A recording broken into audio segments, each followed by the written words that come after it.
So Indeed. definitely. But you're tuned into the Uncensored Truth podcast with your brother Old God and SamAnt. If you're listening on YouTube, as always, go ahead and hit that like button and make sure that you share this video. Also, I cannot forget our listeners on iTunes, Spotify, Google Play, or wherever else you're listening. We do appreciate every second that you listen to our podcast. So I'm going to move to this next story. If you didn't hear, a Roc-A-Fella biopic seems to be in the making. This is according to co-founder Kareem Biggs Burke. Now, Kareem Biggs Burke sat down with Revolt TV and he was asked about the Roc-A-Fella biopic, and he said, yeah, I'm working on it. He said it'll probably be separate stories of Jay, Damon Dash, and myself, showing us as kids and what we went through, the pains and the hardships, the extenuating circumstances, such as me living in a shelter. Some people really don't know about me being evicted, staying on people's floors. Also, Jay, when he lost his father, and Damon Dash losing his mother at the age of 14 years old. So right now, this looks like it's going to be, something that's going to happen. And we talked about this a few times, that we would love to see this happening. SamAnt, what are your initial thoughts about Kareem Biggs Burke talking about doing a Roc-A-Fella biopic?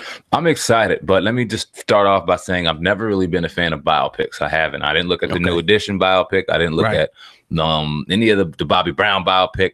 For some reason, biopics really just like, I guess it's the people who do them. Like, I wasn't really interested in BET or VH1 or Lifetime, the biopics, none of them. This going on and Kareem Biggs Burke having his hand on it, knowing how genuine and authentic it's going to be, this almost reminds me of NWA. And when that came out, and I hope it gets as much steam as the NWA did, and I hope it hits theaters. Like, I would love for it to go that big, because when you look at the impact that Roc-A-Fella made, I mean, shit, it was kind of how we were introduced to CEOs at first at a young age, outside of our core people, our grandparents and things like that, because they had the swag, they had the bravado, they had everything that we were looking at as a kid, like, damn, that's cool. But then they owned it, and then they preached it, and it was like, oh, shit. So we did, to a lesser degree, idolize them growing up and looking at them in the Rock. I think we could both attest to that. So to look at how it went, look at how it went down, and then look at how their different roads and their different paths took them. We were talking about it. Biggs Burke was kind of like the silent assassin, maybe the glue to all of it, because he was the one less heard throughout the entire journey, but he had so much impact, as much impact as the other two pioneers in the game. Facts. So, I mean, I can't wait to see him put his hand on this and see how it's going to go down. What do you think? How do you think that Dame Dash will be depicted? And do you think that Dame Dash will have any, director or being a producer in this? Do you think it'll make sense? I think that Biggs is a great bridge to that gap. Because there's obviously a gap in the three, in Roc-A-Fella, that being between Dame Dash and Jay-Z. I think that you got one middleman that'll be able to go to both sources and accurately depict a project. My gut reaction is going to tell me that, and I don't know, this is outside looking in, that Biggs is going to just want his hand primarily on this, even though he's going to get genuine feedback from everybody involved. I think he won't leave them out. But I think when it comes to the production, when it comes to hands-on, when it comes to credit, he may want to take it on his own. And I'm not saying he's a selfish person or anything like that, but Dame Dash is a very powerful character. And then put him into production, and then to put his name, and then to put his input may kind of throw things left. Who knows? I'm not saying that. You never know. I don't know how Biggs is thinking, but my gut reaction is going to say that no, he won't have a hand in it as far as executive producing or anything like that. I just hope that it's great. I hope that is, and I'm not saying that it won't be, but I'm just hoping that it's everything that we, seen when we came up, because that's the era that we come up in, again, like watching these guys pretty much go from broke to millionaires. Like, we got to see that with our own eyes. So it'll be great to relive that. I would like to see some other ones like Murder Inc., Rough Riders, maybe even Cash Money, but maybe not a biopic, but, something a little bit, better documentary or something like that. If they do the biopic right, I'm cool with it. Like NWA, I don't know if you've seen that. The NWA joint, but it was dope. Well done. I like how it dropped in the theaters. It made his just due. It made his money. I think Roc-A-Fella sits just as high as that. That needs to be out there in the theaters. They need a big promo. They need a big push for it. Whether or not, and I would love to have a conversation on whether or not the three will be on the red carpet together, because then that would probably directly bring all three of these people back together if they did a push like that, which would be awesome to talk about. I could see us being there involved in that situation, whether it be in the press or whatever. So, man. The amount of potential this has, And I don't want to see BET. I don't want to fuck that, man. Take this shit to the big screen, man. If you got to put the money together, I see Jay-Z fucking bailing people out, man. Throw some money to this joint and make this shit special, man. Right. What do you think about just this little curveball? Remember, he's going to talk about this Jay-Z bailing out R. Kelly. Man. How come they didn't bail out R. Kelly? They little coalition. Man. That was funny. He had some, man. R. Kelly had some women on tuck. That's why. Yeah, that's crazy, man. But yeah, man. I told you about that. If you'd have bailed him out, that you would have been all over all the outlets. You saw that lady. That's running. Crazy. Yeah.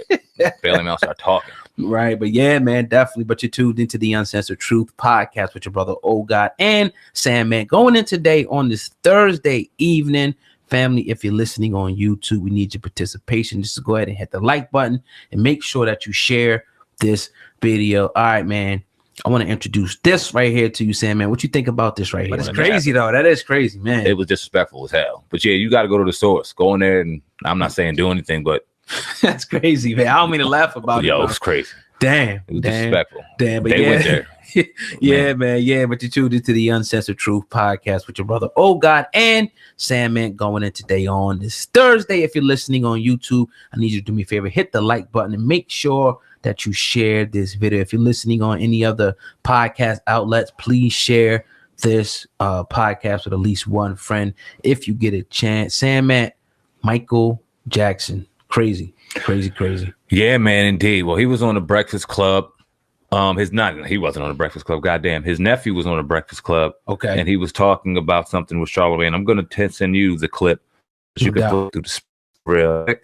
No doubt. That's your way. This is just a little bit of the excerpt of what he said, and then we'll bring this into context in one moment. Dope. But he was talking about, man, just, the whole the leaving Neverland, the movie that came out on HBO, grabbing it. Now people in the uproar about Michael Jackson. Now we see R. Kelly and this situation unfolding. The heightened conversation, the sensitivity to pedophilia, men touching children, women touching children. It's not fucking funny out here anymore. And a lot of people are bringing light to it. So when the conversation comes up about Michael Jackson, obviously people, once the media drops and disseminates information, they get a knee-jerk reaction about it and obviously want to villainize somebody without properly putting context to the situation. So you got a lot of people going against Michael Jackson right now while he's in the grave, sadly enough. But his family wanted to kind of get some defense to him, man. So if you got that queued up, we could play a little bit of that. Yes, sir. It's always these conspiracy theories that your uncle was actually killed for other reasons. They talk about, owning the Beatles catalog and things like that. Do you think that it was an actual plotted out murder? Uncle pretty much has music and publishing company. I mean, we're talking everything from the James Bond thing to, he was getting paid. And he became too powerful. I didn't realize that. I knew he owned the Beatles catalog. I didn't know he owned the James Bond thing. What else? He pretty much owned anything that, Babyface's catalog, anything that Sony writers, Oasis, anything that people. Yeah, I mean, he had a deal where he owned half of Sony Music's catalog. Half of Sony's catalog? That's crazy. Wow. Why would they give that to Michael? Because they wanted the Beatles that bad. Anyone that was close to him would tell you they want to kill me for my catalog. Wow. He would say that all the time. They're trying to kill me for my catalog. Interesting statements, coming from the estate, of Michael Jackson. I think I've heard, this a lot in the past about this, that being true, that he owned a large portion of the catalog and they wanted to come after him, because of that. Yeah, crazy, man.